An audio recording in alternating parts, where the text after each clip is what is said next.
There he is. The champ is here. The IBF king at 140, Richardson Hitchins. And look, man, fresh off that early Christmas present in early December, taking the title from Liam Paro in Puerto Rico by split decision. First and foremost, man, how you feeling? How's champ life treating you?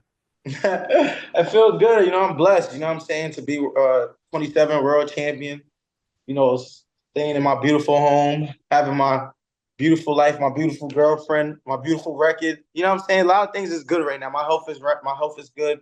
I'm able to help, people around me, and I have more opportunities now that I'm world champion to help people and change my life for the greater good. And I think that it just feels good, just knowing the hard work, all the long miles, all the mental things you had to tell yourself, the drives home, just it's finally paying off. It didn't pay off fully, but it's finally paying off. It's here now, and then it's now to take full advantage of it. Well, what an incredible turnaround from one fight to the other. When you have that bout with Gustavo Lemos, people are thinking, man, I thought he deserved the decision. Maybe Hitchins is going in the wrong direction. What was that in between process like for you to put it all back together and have the performance you had against Liam Paro? Um, I got back in the gym instantly after the Gustavo Lemos fight. I think like a week or two.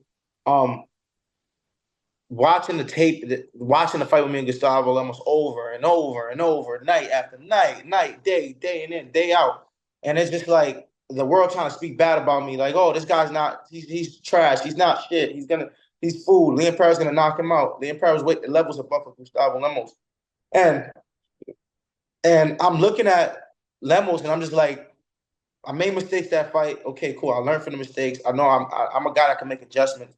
I'm looking at Power, and I'm like, quiet as kept, I don't feel like Power is better than Gustavo Lemos, especially stylistically. I think like Power is more of an easier guy to fight than a Gustavo Lemos. So I Sure. think that it was just about me quiet out the noise, perfecting the craft, and knowing in myself, telling myself over and over, I know Liam Power's not on my level. Like, I don't care who he just beat. I don't care who he knocked out in Montana Love. I'm not them guys. And I just had to get in there and just figure out, like, am I tripping? Is it like do the world know something I don't? Because I know I'm better than him. So after the fourth round, it was like, all right, yeah, this is what I expected.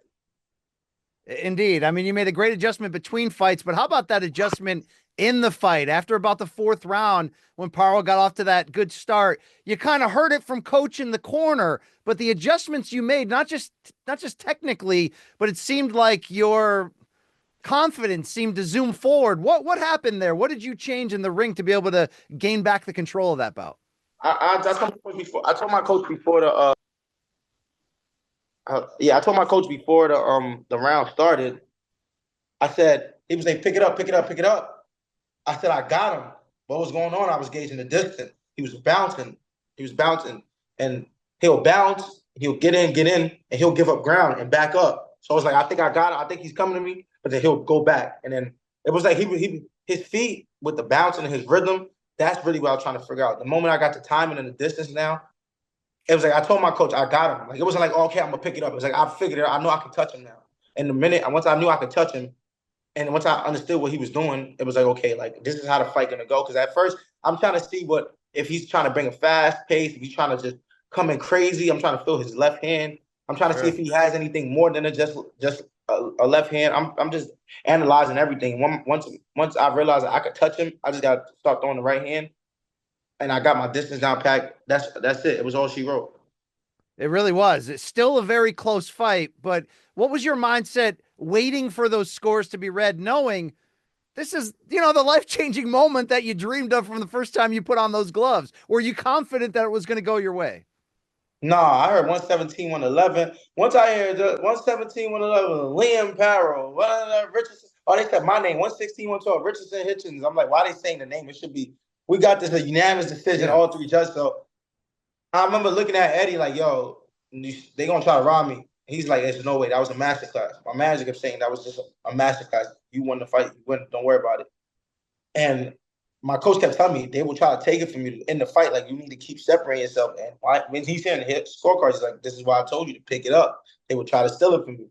And then once, I don't know. I think I was looking at David Diamante, and I'm like, I know he's not about to announce Liam Paro. Like, I know, like, because me and David is so so such a good friends. I know if he had to announce Liam Paro after seeing that, I know he would have made a face like fuck. But he made a face before the announcement as if he was happy himself. Like like. Sure. So I was like, that kind of made me like, and I heard it, and I'm just like, fuck. But I knew, like, I knew I beat him clearly. Like, I know in a boxing fight, like, I beat him clearly. So any judge that really gave it to him, that means you're just not supposed to be judging the sport of boxing, or you just don't know how to judge it. Like, because that's crazy. It was a clear win. It wasn't like me and him was in a slugfest. I was landing clean and accurate shots. He wasn't landing on me at all. It was like, it was what it is. It happens in boxing, though. It does. It does. But I got to give you credit, man. You celebrated the crap out of that moment. I don't know if I've seen a title winning celebration as jubilant, as much emotion. Some people were even saying it was like on the Maury Povich show when they find out he's not the father. It was just like full on celebration, man. What were the feelings? What were you thinking in that moment when it was just dive to the ground? It's my time. We made it. That's how I felt. Like I hit $1 million ticket. I feel like I finally, like, you always hear like people say like, oh, like you always hear a son tell their mother, tell their family, I'm gonna get us out the hood. I'm gonna get us out the hood. And it's like, you still got that much work to do. But me, like, winning that fight, it felt like finally, like, I can really like the life that I envision as being a young millionaire, a young black millionaire is here now. Like, I can do it. Like, I'm world champion. I'm undefeated. I just achieved my, like, first real goal. Now it's the sky's the limit. Like, that's how it feels. It's like the sky's the limit. Now you start building your legacy. You start building your empire, and you start leaving your how can you say, leaving your name in the sport of boxing in the books. Sure. Start putting my name in the books as I believe that I will be one of the best fighters of the generation. And this is not just the world title confidence talking. This is just me knowing there's not too many boxers in boxing with the technical gift that I have. And I'm gonna continue to show that at the highest level.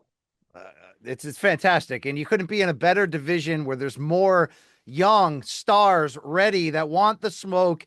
We heard the Teofimo Lopez call out. I mean, look, if you had your choice, would it be Teofimo if anybody in the sport right now, if you had a full reign to whoever could fight you next?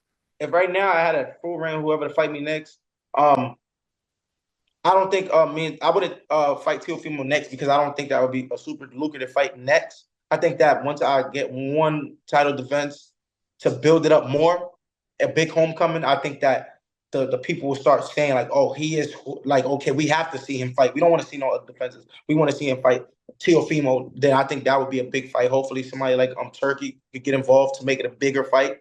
So I'm just thinking as far as business, as far as being a smart guy.